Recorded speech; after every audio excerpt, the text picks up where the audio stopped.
Question number 2 देखते हैं। देखो क्वेश्चन नंबर 2 में क्या दे रखा है, आपके पास ये फिगर आपको दे रखी है, ए बी सी डी एक क्वाड्रिलेटरल दे रखा है जिसमें ए डी किसके बराबर है, बी सी के बराबर। A D B, A D किसके बराबर है, बी सी के बराबर है। ए डी किसके बराबर है, बी सी के बराबर है। और एंगल डी ए बी, ये एंगल डी ए बी को नाम दे देते हैं कोई, मतलब एंगल 1 दे देते हैं। और सी बी ए इनको एंगल 2 का नाम देते हैं। एंगल 1 किसके बराबर है, एंगल 2 के बराबर है। एंगल 1 एंगल 2 के बराबर है, ये साइड इसके बराबर है। और हमारे को ये 3 पार्ट प्रूफ करने हैं। सबसे पहले मैं अपना पहला पार्ट प्रूफ करने की तरफ बढ़ता हूँ। Triangle A B D and triangle B A C, इसको कॉन्ग्रुएंट दिखाना है तो इसमें बात करते हैं। अब इसमें देखते हैं आराम से कौन सा रूल लगेगा कौन सा नहीं लगेगा। अच्छा, ए बी डी और बी ए सी में कॉन्ग्रुएंट दिखाना है ना इन दोनों को, तो देखो इनकी इस बात का भी ध्यान रखना, ए बी ए कोरस्पॉन्डिंग कौन सी साइड होगी, बी ए। बी डी के कोरस्पॉन्डिंग कौन सी साइड होगी, ए सी। और ए डी के कोरस्पॉन्डिंग साइड कौन सी होगी, बी सी। तो यहाँ पे देखो ए डी किसके बराबर है, देखो ए बी डी ट्राइंगल देखो कहां पर है, ए बी डी, ये रही ए बी डी ट्राइंगल। पहले तो फिगर में देखो ए बी डी ट्राइंगल है कहां पर, ए बी डी ट्राइंगल ये रही। और दूसरी कौन सी है, बी ए सी ट्राइंगल है ये वाली। इन दोनों ट्राइंगल में हमने देखना है कि क्या क्या आपको दे रखा है।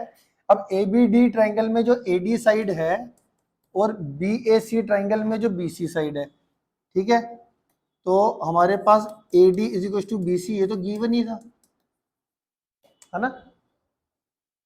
इक्वेशन 1 दे दिया इसको। इसके बाद देखो ए बी डी ट्राइंगल में, ए बी डी ट्राइंगल में पूरा जो एंगल 1 आ रहा है, पूरा एंगल 1 आ रहा है ना। और बी ए सी में ये एंगल 2 आ रहा है। तो एंगल 1 इज इक्वल टू ये एंगल 2 आ रहा है, ये भी गिवन दे रखा है ना। ठीक होगी इतनी बात, एंगल 1 एंगल 2 के बराबर, ये भी गिवन दे रखा है। अच्छा, इस ए बी डी के अंदर, ए बी डी और बी ए सी के अंदर देखो ए बी वाली जो साइड है, ये वाली साइड, ये कॉमन है दोनों में। तो ये लेंथ इक्वल हो गई क्योंकि कॉमन है। मगर अब ए बी को ए बी के इक्वल लिखूं, क्या लिखूं, ये कैसे लिखते हो, देखो A B equal to A B भी लिख सकता हूँ, but A B equal to A B ना लिख के ए बी के कोरस्पॉन्डिंग कौन सी साइड है, बी ए है, तो दोनों सेम ही length. A B is equal to B A लिखूंगा मैं, corresponding side same. A B is equal to A B ना लिख के A B is equal to B A लिखूंगा, क्योंकि जो मुझे ट्राइंगल प्रूफ कॉन्ग्रुएंट दिखानी है तो ए बी के कोरस्पॉन्डिंग साइड है B A B is equal to B होगी। ए डी के कोरस्पॉन्डिंग कौन सी थी, बी सी, तो ए डी कोरस्पॉन्डिंग। आ गया समझ में, ये फ्रॉम 1 2 और 3। अब आराम से ध्यान से देखना है कि भैया किसी भी एक ट्राइंगल को फोकस कर लो। पहले तो मान लो मैंने ए बी डी ट्राइंगल को देखा, तो देखो ये रही साइड, ये रहा बीच में एंगल, ये रही साइड, ठीक है। और इधर वाली साइड इस ट्राइंगल को भी देख लो, ए बी सी को, ये रही साइड, ये रहा बीच में एंगल, और ये रही साइड। तो दो साइड और उसके बीच का एंगल, यहाँ पे भी दो साइड और उसका बीच का एंगल आपस में इक्वल है। तो क्या लिख दोगे आप, फ्रॉम 1 2 3 से, 1 2 3 से triangle A B D is congruent to triangle B A C by S A S rule.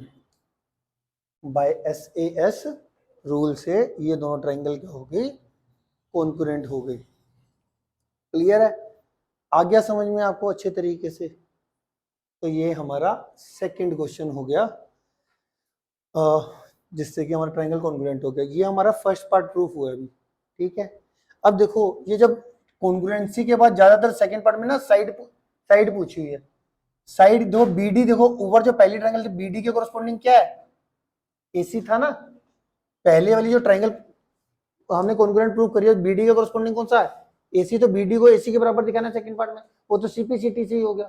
क्योंकि जब भी दो ट्राइंगल कॉन्ग्रुएंट होती है तो इनके कोरस्पॉन्डिंग एंगल भी इक्वल होते हैं, इनकी कोरस्पॉन्डिंग साइड्स भी इक्वल होती है। मैंने बताया था सीपीसीटी से, बेसिक्स में बताया था ना कि अगर दो ट्राइंगल कॉन्ग्रुएंट है तो उनके कोरस्पॉन्डिंग एंगल भी इक्वल और उनकी कोरस्पॉन्डिंग साइड्स भी इक्वल।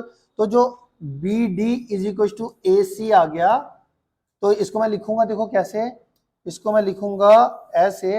यहाँ पे सेकेंड पार्ट में, सेकेंड पार्ट पहले साइन पाके फिर दोबारा लिखूंगा कौन सी दो ट्राइंगल मैंने कॉन्ग्रुएंट दिखाई है, ए बी डी और B A C. Triangle A B D is congruent to triangle triangle B A C के कॉन्ग्रुएंट दिखाया है, तो B D is equal to A C corresponding sides है, ये इक्वल हो गई कोई by C P C T से, है ना। और अगर मैं इसकी थर्ड पार्ट की बात करूं, थर्ड पार्ट क्या है, ए बी डी एंगल और बी ए सी एंगल।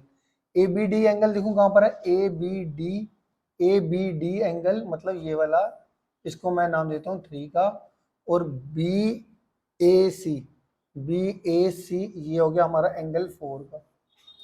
तो यहाँ पे बी ए सी का एंगल 4 और ए बी डी का एंगल 3 वो भी आपस में इक्वल होगा by C P C T, है ना। तो यहाँ पे हमने इसके आगे क्या लिख दिया, वही थर्ड पार्ट में, triangle A B D is congruent to triangle B A C, therefore angle, मैं पूरा ही लिख देता हूँ वैसे तो डायग्राम के हिसाब से, एंगल 3 किसके बराबर हो गया, एंगल 4 के बराबर, यही हमें प्रूफ करना था। डेट इज क्या हुआ, ए बी डी और बी ए सी बराबर हो गए, डेट इज एंगल कौन सा, ए बी डी और बी ए सी बराबर हो गए।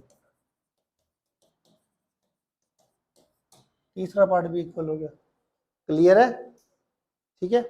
तो इसमें हमारा क्या हुआ, सीपीसीटी से हुआ ये सारा काम, समझ रहे हो मेरी बात। सीपीसीटी तो वर्ड क्लियर हो गया ना आपको, कि दो ट्राइंगल कॉन्ग्रुएंट होते हैं, तो एक बारी और ये एडिशनल देख लो एक चीज, triangle A B C is congruent to triangle D E F है, तो इसकी हेल्प से मैं क्या क्या कर सकता हूँ बताओ, सीपीसीटी से, एंगल ए एंगल डी के बराबर हो गया by CPCT, angle B angle E के बराबर हो गया, एंगल सी एंगल एफ के बराबर हो गया, ए बी डी ई के बराबर हो गया, ए बी के कोरस्पॉन्डिंग साइड कौन सी है, डी ई, बी सी के कोरस्पॉन्डिंग कौन सी है, ई एफ, ए सी के कोरस्पॉन्डिंग कौन सी है, डी एफ।